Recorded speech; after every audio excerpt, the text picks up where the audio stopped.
Karrikan antzerki taldearen ikuskizun berria. Reposizio bat.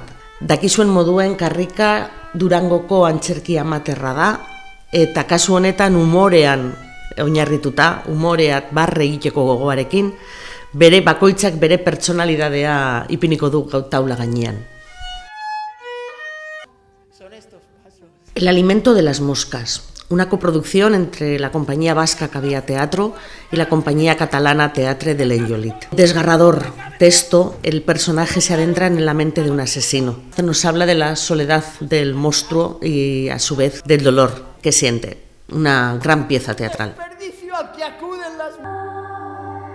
Tarzán, Marmar Teatroarena. Familia guztientzako ikuskizuna, baina umeak 6-7 urtetik gorakoak. Bestelan ez dute ulertuko, eta agian beldurtu egingo dira. Tarzán, Marmar Teatroarena, 2021 Durangoko sorleku bekaren hautatu bat izan da.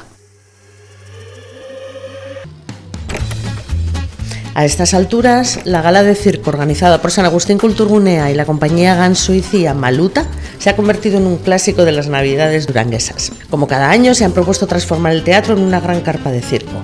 Maluta es una combinación de artistas circenses que desde distintos lugares del mundo vienen a Durango a realizar 4 funciones exclusivas e irrepetibles.